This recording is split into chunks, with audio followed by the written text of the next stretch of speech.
Pasca menjadi negara pertama yang melampaui angka 1 juta positif COVID-19, Indonesia juga berada di urutan teratas angka kematian tertinggi di Asia Tenggara. Kini pemerintah menjanjikan menambah 3T dan menambah kapasitas tempat tidur di rumah sakit. Dan berikut laporan khas redaksi.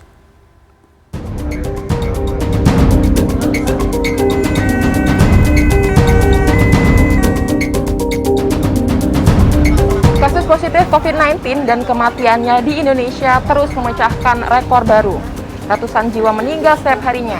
Bahkan data terakhir pada Kamis 28 Januari lalu tercatat rekor kematian harian tertinggi, yaitu sebanyak 476 kasus. Dalam banyak kasus, korban COVID-19 kesulitan mencari ruang perawatan karena fasilitas kesehatan umumnya sudah penuh.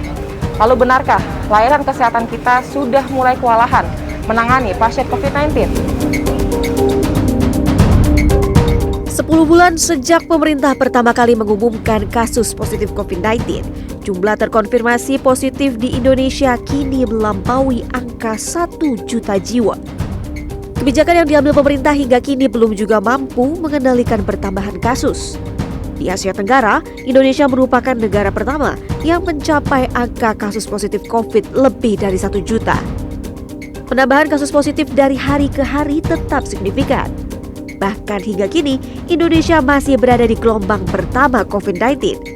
Tidak satu hari pun terlewati tanpa penambahan kasus.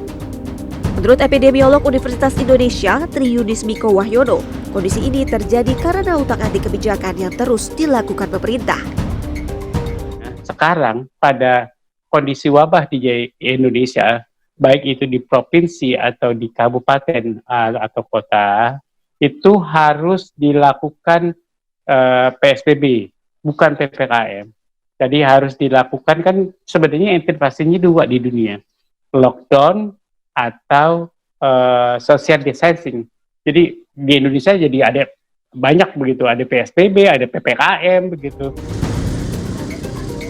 Kebijakan yang belum berjalan baik ini semakin tidak efektif karena masyarakat dan pelaku usaha juga tidak disiplin.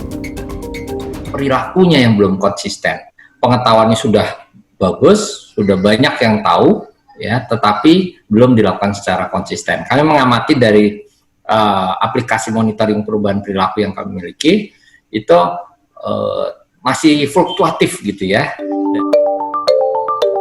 Untuk mengurangi laju penularan COVID-19, pemerintah kini menjanjikan testing, tracing, dan treatment yang lebih ketat.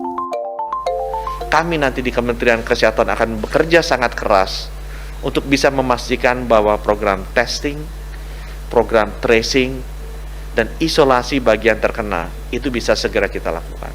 Tujuannya hanya satu, mengurangi laju penularan, flattening the curve. Dengan ini, kita bisa mengendalikan penyebaran dari pandemi ini. Kapasitas testing kita baru bisa mencapai target Organisasi Kesehatan Dunia WHO pada bulan Januari 2021. Hingga 22 Januari, Badan Penelitian dan Pengembangan Kesehatan Kementerian Kesehatan mencatat ada 612 laboratorium pemeriksaan COVID-19. Kedepan, kapasitas testing akan ditingkatkan di daerah yang masuk zona merah. Tentu ke depan pemerataan testing itu menjadi penting.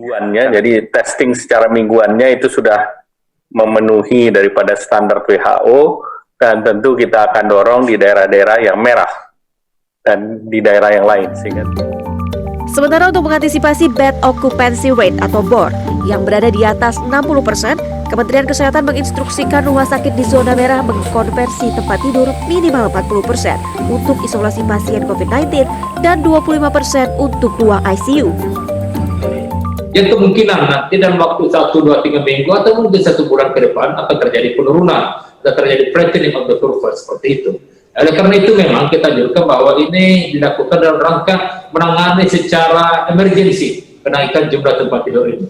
Oleh karena itu memang kita harapkan bahwa semua rumah sakit sedapat mungkin mengantisipasi ini demi untuk apa? Demi untuk memberikan layanan yang terbaik buat masyarakat kita.